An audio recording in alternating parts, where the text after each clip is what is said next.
Assalamualaikum warahmatullahi wabarakatuh. Waalaikumsalam warahmatullahi wabarakatuh. Al-Fatihah. A'udzu billahi minasy syaithanir rajim.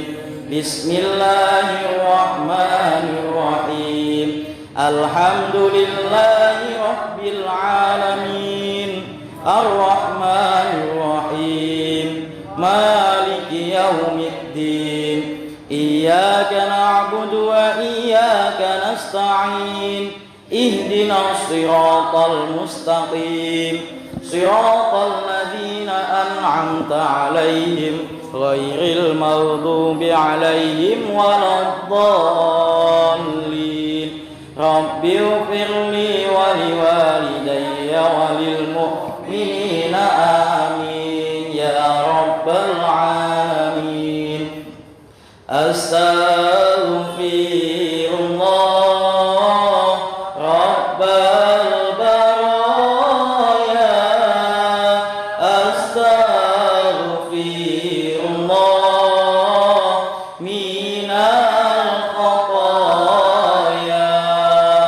Rabbi zidni ilman nafi'an wa wafiqni amalan sholihan.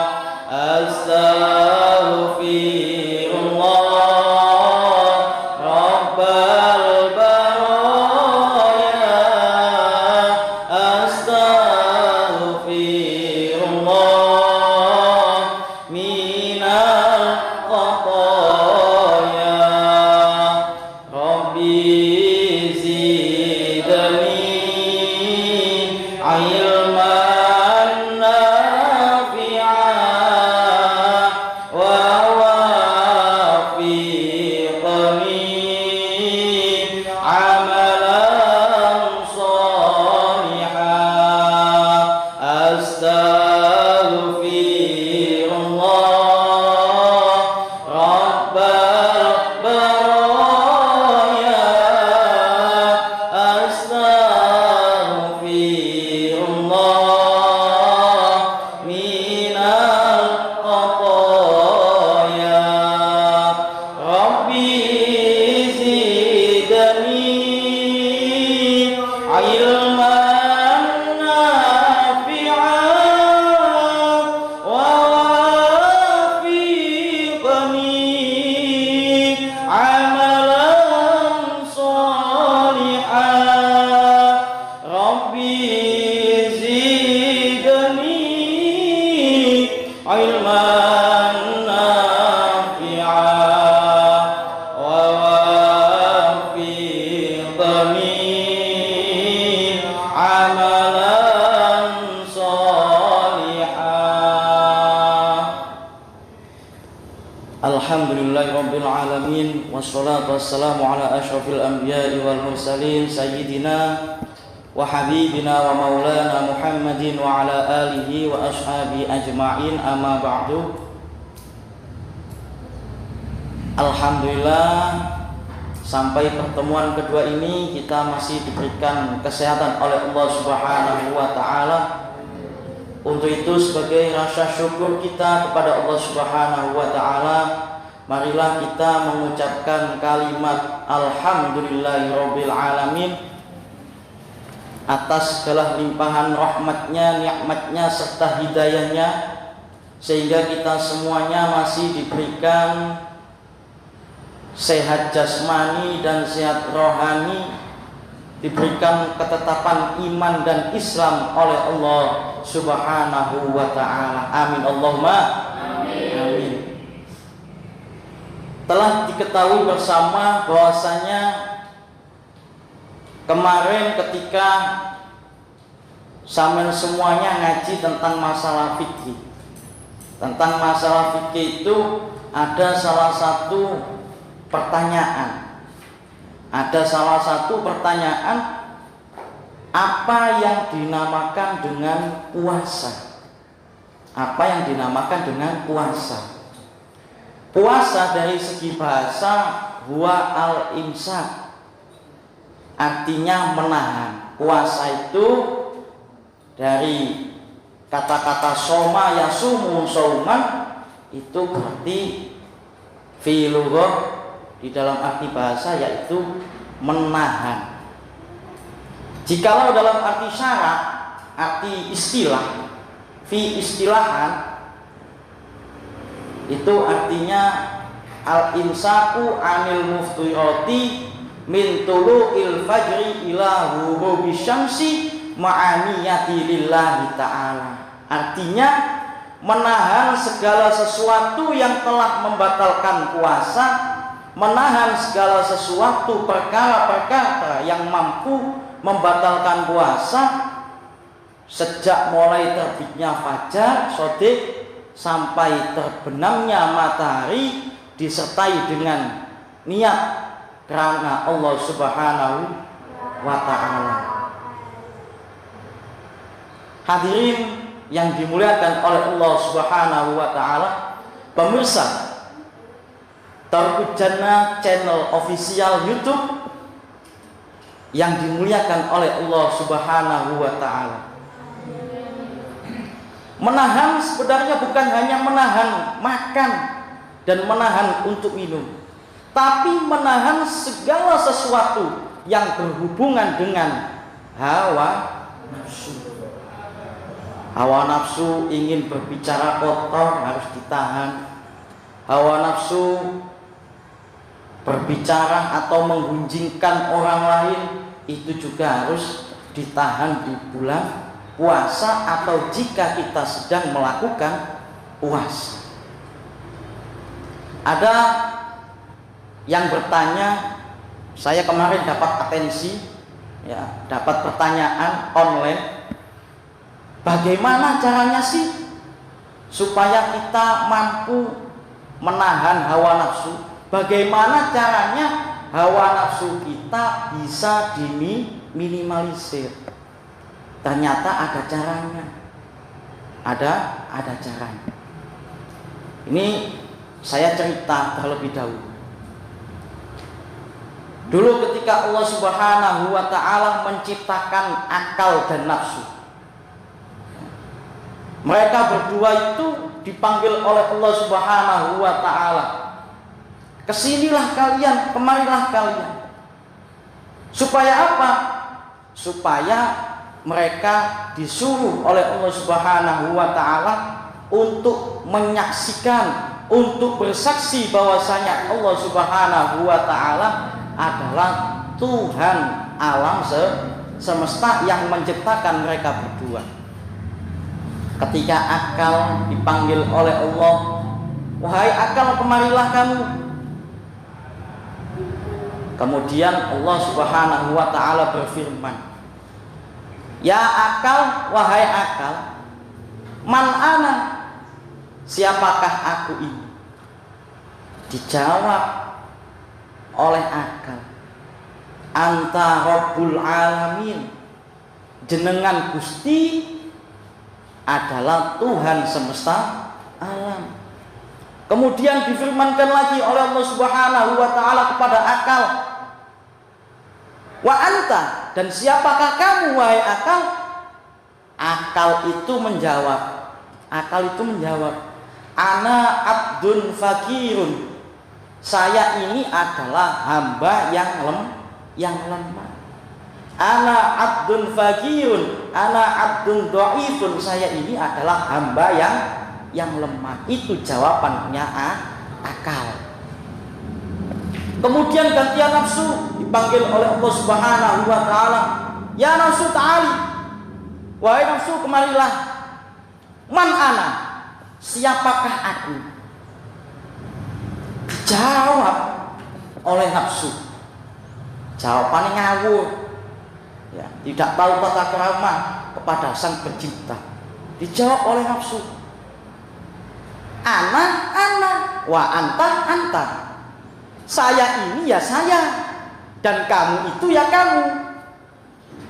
Sehingga jawabannya tidak melegakan Allah Subhanahu wa ta'ala. Kok jawabannya seperti ini? Ditanya lagi yang kedua, ya nafsu, man ana wa man anta, siapakah aku dan siapakah kamu? Jawabannya sama seperti yang pertama, ana wa anta. Sampai ketiga kalinya juga tetap sama, sehingga Allah Subhanahu wa ta'ala murka kepada nafsu, sehingga nafsu itu dibakar, dimasukkan api neraka jahanam selama 100 tahun kurang lebih. Kemudian setelah berlalu selama 100 tahun lebih, nafsu itu dipanggil lagi oleh Allah Subhanahu wa ta'ala. Panggil lagi oleh Allah Subhanahu wa ta'ala.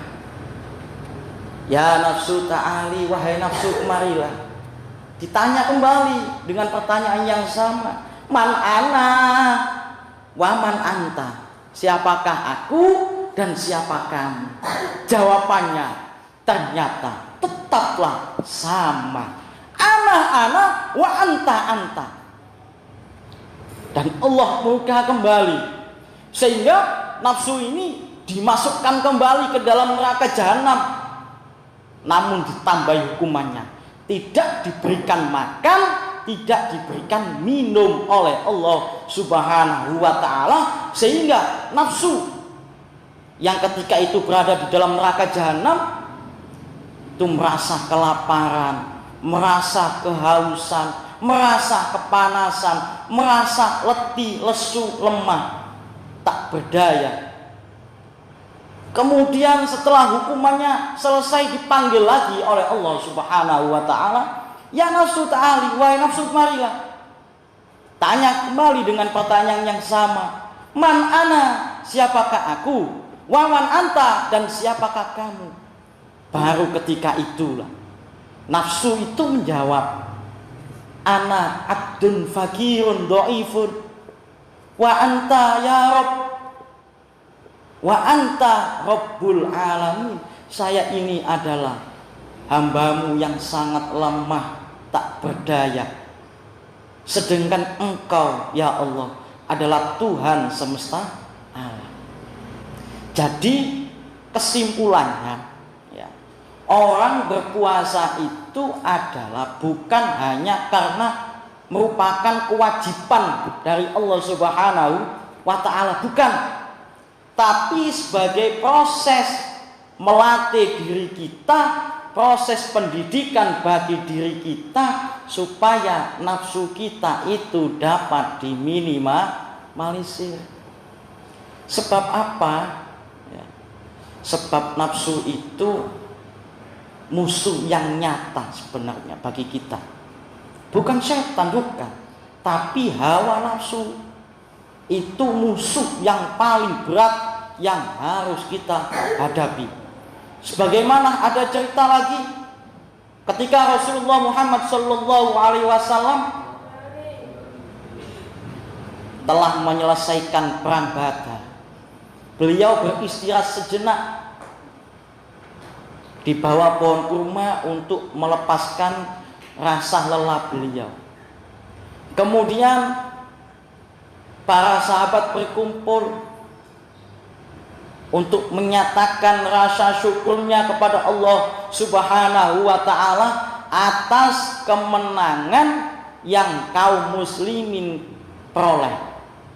Karena yang menang ketika perang Badar itu yaitu kaum muslimin, bukan kaum jahiliyah, bukan kaum musyrikin.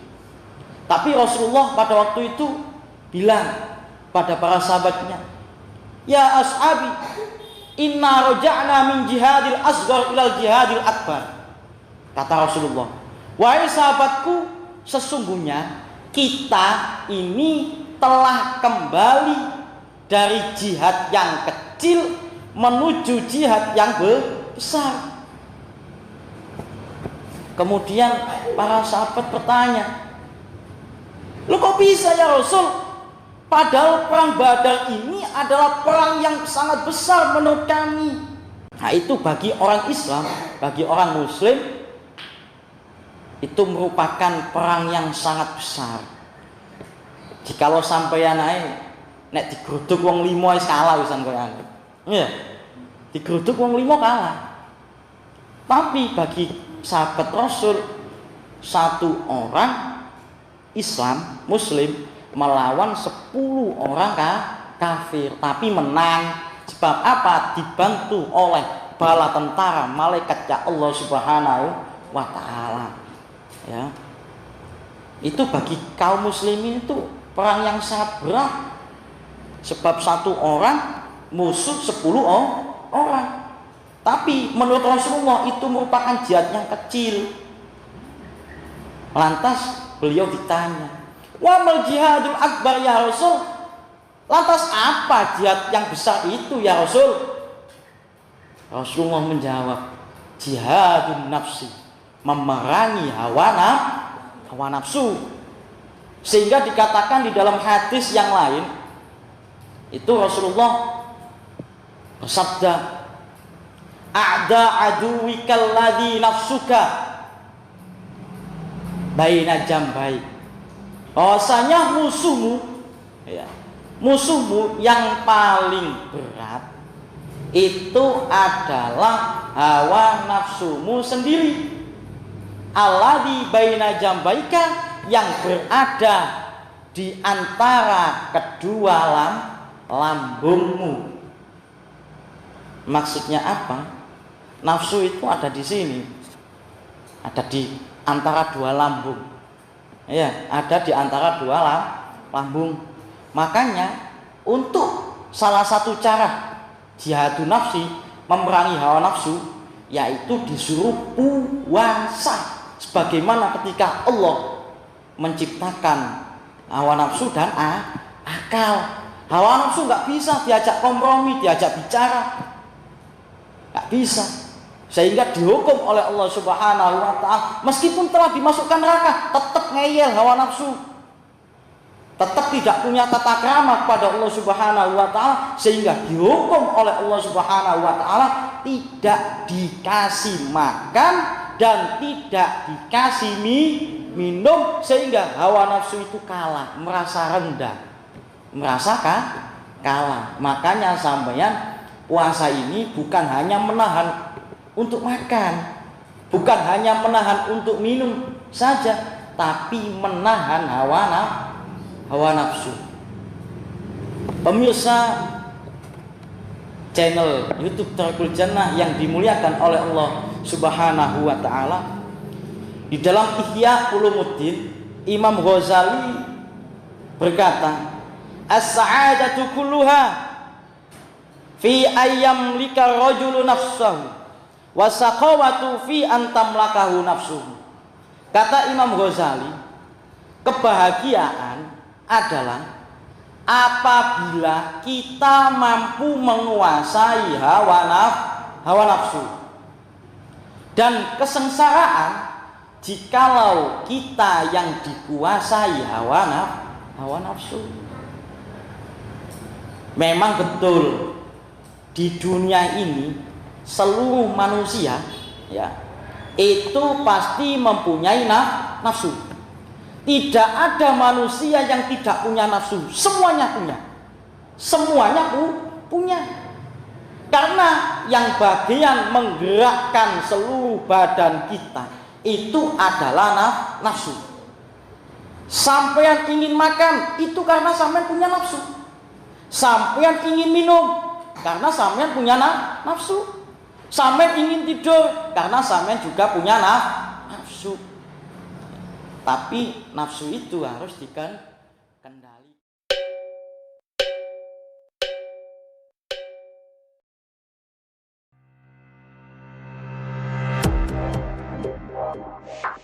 Kan supaya tidak merajai diri kita, ya. Meskipun seluruh manusia punya nafsu, ya. Dan nafsu itu banyak. Ada nafsu mutmainnah, nafsu yang baik. Ada nafsu ammaroh, nafsu ingin ngamuk, ya. Banyak sekali. Ada nafsu lawamah, nafsu yang jelek. Lah kebanyakan, ya, mayoritas nafsunya manusia itu adalah menuju ke nafsu lawamah, nafsu yang jelek kebanyakan. Ya, kebanyakan nafsu yang jelek. Untuk itulah marilah kita belajar untuk mengendalikan hawa nafsu kita agar kita tidak dikuasai oleh hawa nafsu kita. Kalau yang menguasai diri kita adalah nafsu mutmainnah, bagus. Tapi jika yang menguasai diri kita adalah nafsu lawamah, maka seluruh perbuatan kita bisa dipastikan, ya, mengacu kepada kejelekan. Ada cara anak-anak, teman-teman, bapak-bapak, ibu-ibu, pemirsa YouTube Tarkul Jannah. Ada caranya. Satu, cara untuk mengendalikan hawa nafsu. Satu, ya. Di dalam kitab Syu'abul Iman, Rasulullah Muhammad SAW bersabda, yang diriwayatkan oleh Imam Baihaqi, bahwasanya Allah Subhanahu wa Ta'ala mencintai 3 hal dan membenci tiga hal. Apa itu? Yang pertama yang dicintai oleh Allah Subhanahu wa Ta'ala, yang pertama yaitu qillatul akli, menyedikitkan makan. Menyedikitkan makan. Tidak makan kalau tidak merasa lapar. Kalau makan sebelum kenyang harus sudah berhenti. Jangan sampai terlalu kenyang. Meskipun yang kita makan adalah makanan yang baik, makanan yang bagus, makanan yang halal, tapi kalau terlalu banyak sehingga membuat diri kita malas untuk beribadah kepada Allah, maka hukumnya tetap haram. Tetap kita mendapatkan dosa dari Allah Subhanahu wa Ta'ala. Kalau minum arak, minum khamr kan jelas dilarang, ya. Tapi kalau makan terlalu banyak, ya, sehingga kita merasa malas beribadah kepada Allah, maka makanan yang kita makan itu hukumnya berubah menjadi haram. Jelas? Nah, itu seperti halnya air putih. Air putih itu halal apa haram? Halal. Air putih itu halal. Tapi kalau kita terlalu banyak minum air putih, apakah bisa membuat akal kita hilang? Apakah bisa membuat kesadaran kita hilang? Jawabannya bisa. Orang yang terlalu banyak minum, meskipun minum air putih, itu bisa mengakibatkan mabuk. Meskipun air putih, ya, meskipun air putih. Sehingga di dalam Al-Quran Allah berfirman, kulu washrobu wala tusrifu. Makanlah kalian semuanya, washrobu, dan minumlah kalian semuanya, wala tusrifu, dan janganlah melebihi batas. Makan sewajarnya, minum juga sewajarnya, meskipun yang dimakan dan diminum itu adalah barang yang halal menurut ajaran agama Islam. Tuh. Yang pertama, jadi yang pertama yang dicintai Allah adalah qillatul akli. Yang kedua, cara mengendalikan hawa nafsu adalah qillatun naumi, menyedikitkan tidur. Menyedikitkan tidur. Maksudnya apa? Ketika malam hari, ya, itu tidurnya jangan lama-lama. Apakah harus begadang? Tidak. Ya. Tidak tidur itu bukan berarti begadang terus main HP, remian, foya-foya, bukan. Atau main di jalan keluyuran, bukan. Tapi menyedikitkan tidur di malam hari itu adalah digunakan untuk ibadah qiyamul lail kepada Allah Subhanahu wa ta'ala. Yang ketiga, cara mengendalikan hawa nafsu, yaitu qillatul kalam, menyedikitkan berbicara. Ya. Seperti halnya yang disabdakan oleh Rasulullah SAW, min husni islamil mar'i tarkuhu ma la ya'ni. Ya, ciri-ciri bagusnya Islamnya seseorang itu adalah ketika seseorang itu meninggalkan perkara-perkara yang tiada guna atau tiada punya manfaat bagi dirinya atau bagi orang lain. Jadi tidak ngomong, tidak berbicara kalau tidak penting. Jangan berbicara yang tidak ada gunanya, ya. Jangan berbicara yang tidak ada gunanya. Apalagi sekarang musim-musimnya seperti ini, musim-musim penyebaran COVID-19. Salah satu qillatul kalam ini dibuktikan dengan cara tidak menyebarkan berita hoax tentang masalah COVID-19. Kadang-kadang kita, ya, di dalam HP, di grup ada orang mengirim ini, kemudian kita share, padahal kita tidak tahu kebenarannya, iya kan? Karena kita bukan tim medis, kita tidak tahu, kemudian kita share ke orang lain, maka itu juga sudah termasuk orang yang banyak bicara tanpa ada suatu bukti yang nyata. Kita itu nggak boleh bicara kalau kita tidak bisa membuktikan. Jadi 3 hal itu caranya untuk mengendalikan hawa nafsu. Yang pertama apa tadi? Qillatul akli, menyedikitkan makan. Yang kedua qillatul naumi, menyedikitkan tidur di malam hari digunakan untuk ibadah pada Allah Subhanahu wa ta'ala. Yang ketiga apa? Qillatul kalami, menyedikitkan berbicara kalau tidak ada yang penting, dan berbicara harus didasari dengan bukti-bukti yang nyata. Apabila kita meng-share sesuatu yang ada di HP kita, sebaliknya Allah sangat benci dengan 3 perkara. Apa yang pertama?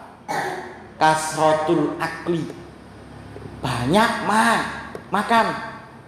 Meskipun yang tadi setelah saya terangkan, meskipun makanannya halal, tapi kalau terlalu banyak itu sangat dilarang oleh Allah Subhanahu wa ta'ala. Dan makanan yang kamu makan meskipun halal bisa berubah hukumnya menjadi haram didasarkan firman Allah Subhanahu wa ta'ala tadi, kulu washrabu wala tusrifu. La tusrifu wala tusrifu, lahnya ini termasuk lanahi, berarti sifatnya Allah itu melarang. Kalau sudah melarang, sudah perintah amar, berarti wajib ditinggalkan, ya. Lanahi, larangan. Kalau sudah dilarang berarti hukumnya haram, tidak boleh berlebihan. Yang kedua, Allah membenci siapa? Orang-orang yang kasratun naum, banyak tidur. Banyak tidur. Sebab apa? Orang yang banyak tidur itu bisa membuat akalnya tidak berfungsi secara optimal, ya. Pikirannya kacau. Makanya kalau orang Jawa dulu Setelah habis subuh itu tidak diperbolehkan tidur. Setelah sholat asar tidak diperbolehkan tidur.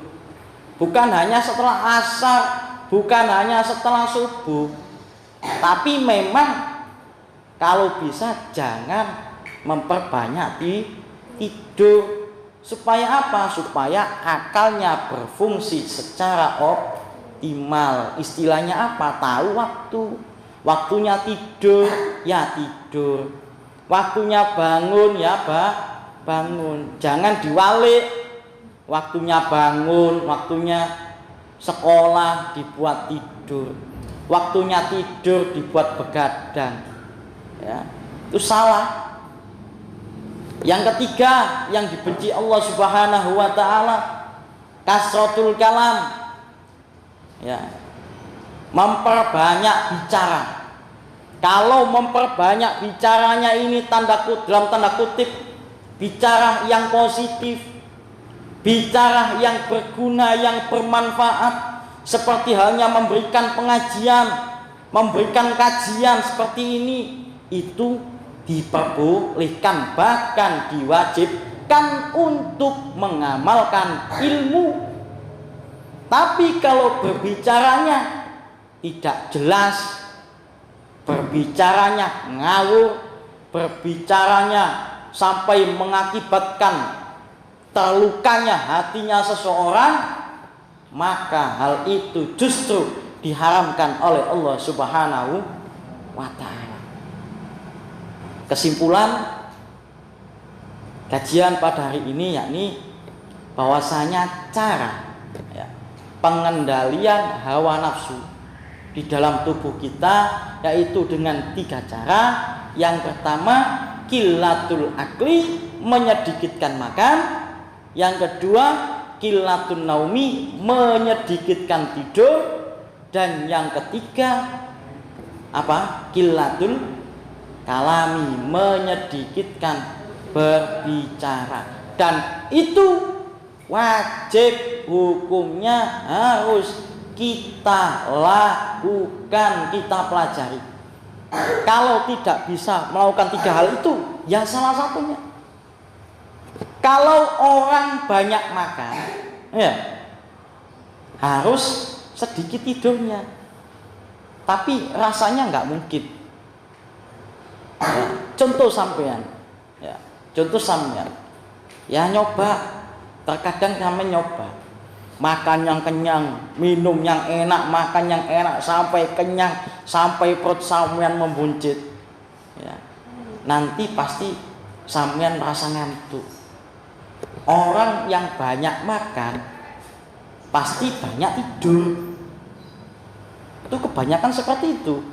Ya, mayoritasnya seperti itu. Jadi meskipun kita tidak bisa melakukan 3 hal, paling tidak salah satunya lah. Ya, salah satunya. Lebih-lebih lagi kalau kita bisa melakukan 3 hal itu, maka insya Allah dijamin kita tidak akan dikuasai oleh hawa nafsu kita, malah kita yang akan mampu menguasai nafsu kita.